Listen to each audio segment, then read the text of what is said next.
So what to do when the transit shows one thing and the dasha shows another? We have to unify those both things, or at least understand that this is showing this perspective and the dasha is showing something else. The Vedic texts like Phaldipika, they are mentioning the transits in the very broad way, but our school have a specific approach to the transits and the dasha debate. Interestingly, transits are going in that cyclical manner and the dashas are more linear. But to be more precise, it is just like a spiral, because after the last dasha is ending, usually it starts again. And if we combine these two, we can also see them as two different perspectives. So the cyclical transits are going and running different karmic areas in our life, like a seasons, but the linear type of the karmic giver, like a dasha, is giving the segments of various experiences throughout life. So if we again combine the circle motion with this linear, we are getting this spiral. The transits are quite popular in the Western type of astrology. In the Vedic, we are using mainly the dashas. So if I had to give up one of them, it will be definitely the transits. But nevertheless, they have a very important role, especially by giving us the impulse to check various points in the chart, without which we could be negligent or ignorant about something we have to check in the chart. So let's roll the intro and start with the first trap when it comes to understanding the transit.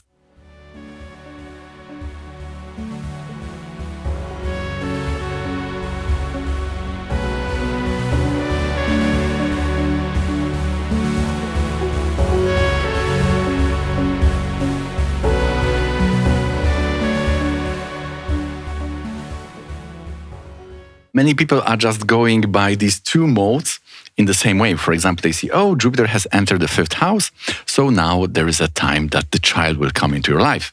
So for example, that comes in 2026, but then you see in the dasha, it is in the 2027, right? So there is a difference, and what to do in such a situation. So to reconcile these two conflicting forecasts, we need to understand their philosophy behind these two systems. I have studied in the Sri Achudananda tradition since 2004, and just at the beginning, we understood the role, the transits, and what are the dashas doing. And what was very interesting for me is that they both can work simultaneously, and we have to just understand the difference between them. So when we see what the Vedic astrologers are doing on the YouTube, that they are just taking the meaning of the houses, meaning of planet, and it enters this house, and so we are doing some kind of salad of the meanings. This is really not Vedic. This is very much a Western concept, or even belonging to humanistic school of Western astrology. The thing is that when we are analyzing the dashas in a full way, in a very literal, in a very detailed way, in the D1 from the ascendant, then we are taking the interpretative room for the dashas. The example is also related to the D1 versus the Varga. If we interpret the whole thing, detailed, literal, everything from the D1, there is no room for the Varga to tell its story. Right? So we have to understand that when we are interpreting the main chart, and we know that the Varga is hiding the detail, then we need to use the broadness of the brush, of the interpretative paint, in such a way that it is so broad enough that it will leave a space for some more nuanced drawing using the language or semantics of the Varga charts. By the way, for those who are new here, the Rashi is the main chart and the Vargas are additional divisional charts, which calculations come from the main one, but these are completely new independent charts with, again, 12 signs, 9 planets, and they are related to specific areas of life, like relationship or marriage or children, spirituality, academics, and so on. This is one of the main attractive features of Vedic astrology, that you are now exposed to a completely new chart, and these are telling the detailed story of those specific areas of your life. So one inspiration for this understanding is the example when Saturn is going through the 12th, 1st, or 2nd, especially in this example about the marriage, we know it's the 12th. Second from the moon is about career life.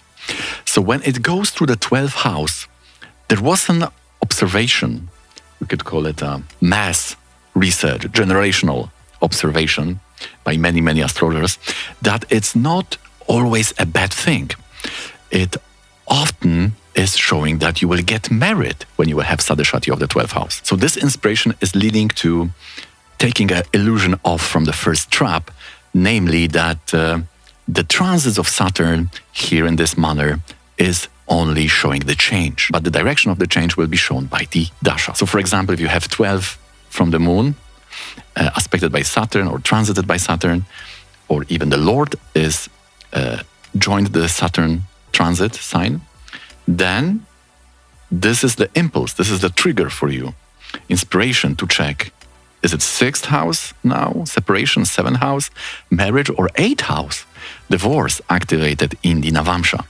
Because the change may be good, may be neutral, may be bad, but the Saturn being in the element of air is showing that the status quo will be changed. There will be some different situation. You need to prepare for something new in your life. That is what Saturn is singing to you through this transit. By the way, if you like to check how the Saturn is in your chart and what the dashas are showing, both in health, relationship, and marriage, then consider booking the consultation.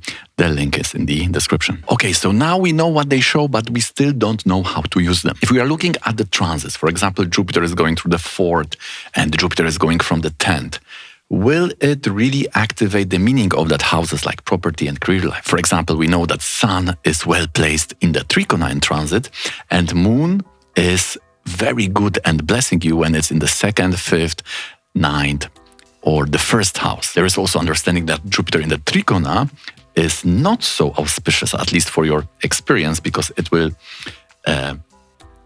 show those parts of your life when you could cheat yourself, when you are sleeping under the illusion, and the Jupiter will wake you up. And the Jupiter in Kendra, on the other hand, is blessing you socially, materially, and giving you a lot of goodies. So again, we want to leave some space. We don't want to enter into the very nuanced road, which will block us from considering another options, right? So we have to stay on that level of nuance, which will still open us to many possibilities. Therefore, what we do is we just interpret that this is something auspicious. Jupiter in a Kendra we will go to that, is very auspicious for you, is opening for you, it's good. But what is exactly going on, we need to see again from the dashas. So we know that the manash, the mind, is binary. It accepts or rejects, whilst the buddhi, the intelligence, is giving the doubt, the shamshaya, as the 3rd canto of Srimad Bhagavatam says, and is doing comparison between the options, and is bringing that whole arguments, the whole logic to the mind. It's bringing it on the plate, and the mind will say, oh, we are going this way, or we are going that way, right? So there's also this emotion and reason fight in us. Sometimes we win, sometimes we lose, with various consequences. But the thing is that if we have reduced the transits to good, bad, and change, maybe we need also to see the points which will better reflect that type of brush which we paint with, right? So for this, we are not looking that from lagna, because lagna will show that language of information. It will be very nuanced, right? We see from moon and we see from the arudha lagna how the things are showing up. So we interpret all those points we mentioned, the Kendra to Jupiter, Trikona to Jupiter, Trikona to the Sun, and 1st, 5th, 9th, and 2nd from the arudha lagna is very good for the moon. So now we see that there is some trend. In our school, we are paying a lot of attention to analyzing the transits from the moon concept, being the direct moon or lunar concept, namely the arudha. For Saturn, we know that good is 3rd, 6th, and 11th, and we have also very nice thing which could also be expanded into a separate lecture about the nodes. Interesting thing is that when Rahu is in the Trikona to your arudha, natal arudha, it will inspire you to material progress. Whilst when Ketu is in such position, you are going into your introvert inner life. You are suddenly becoming minimalistic. You are learning to depend on what you can control, right? So you are angry that you are attached to those crazy, shallow, external things in that Rahu past transit. What have you done that was not good? You need to stay on that spiritual path, right? I will not be tempted again. I will only depend on what I can control, right? This is the Ketu way, Ketu inspiration. So we learned the second trap, right? We are now, again, a little bit better. We know that we should look for the transits from the Arudha and the Moon, and we also understand why. Now we can go more into the understanding what kind of moon is important here. Like imagine you got all this knowledge and you didn't listen to that third part, and then you started to analyze and you did the readings for other people, for your clients, and then suddenly you get to know, oh, I thought I'm in the Sadhishati, but I'm really not. Or I thought I'm not in the Sadhishati or Kantakshani, but I'm really in it now, right? So there is some twist. By the way, the Sadhishati is when the moon is in the 12th. This is the married life. First, this is about the health and also some mental thing. And a second is about our career life. Just like we are analyzing the yogas, Sunabha, Anabha, 2nd and 12th from the moon in the natal chart. So when we read the Vedic text, we have some conflicts, right? And when there are conflicts, the best explanation is to understand not that this is wrong, this is right, but understand the perspective, what this rule is showing, what this text is showing. So there is passages in the Nadi text, which are eldest Vedic astrology texts. Therefore, they have a very high status, just like the Rishi texts, like Brihadarashara Shastra and Jaimini Upadesha Sutram. Therefore, we find that in those texts, in the Chandrakala Nadi, it's said that you need to see those transits from the Navamsha moon, right? So that is changing everything, because the moon in Rashi and the moon is in Navamsha, it's totally different signs.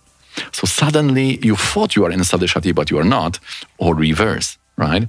So you need to check where is your moon in the Navamsha. Like in my case, it's Gemini. So when the transit in the main chart of Saturn will come to the Taurus, Gemini, or Cancer, I know, oh, now I'm in the Sadhishati. Not when the Saturn is in the Sagittarius, Capricorn, Aquarius. So not in relation to my moon in D1, in the Rashi, in the main chart, but I need to see the transit of Saturn from the main chart, but taking into account or taking the reference point, my moon in the Navamsha. So I'm not looking at Saturn in Navamsha, I'm looking at Saturn in Rashi, but I'm taking my Navamsha moon sign to understand the reference point. As said, my moon is in the Gemini, so when the Rashi Saturn will come to Taurus, Gemini or Cancer, I'm having the Nadi Sadhishati, and the Nadi one is the real one. So that would be the third point. We are looking at the moon in the Navamsha. There is another expansion of that rule which will again multiply the rules to check. Therefore, it will make you even more pro, right? So that rule is that not only you are taking the bhavas, the houses from the moon, but you also can take these lords and see when Saturn will be joining the lords of the 2nd and 12th from the moon. That will have the same impact as if the Saturn is entering those houses. And even more, you may not only see the moon in Navamsha, you can take the moon in all the Varga charts. So what you can do, you can start with the Saturn. You can see, for example, now, let's say Saturn is in Aries or Pisces.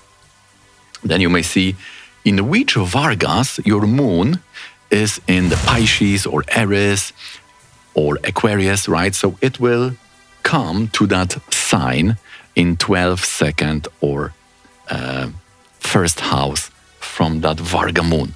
When Saturn will enter that area and in which Varga. You may even do those distinctions.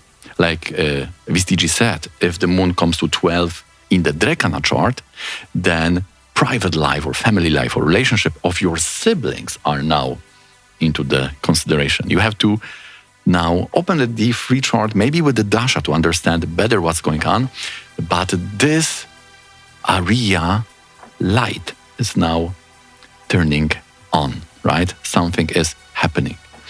It's like a call for you, right? Someone is giving you that note. Check dasha in this Varga. So this is a way to know which Varga to open, one of the ways. For simplicity, you may just treat 12th and 1st from the moon in Varga as a one thing. Just understand that this Varga is now important.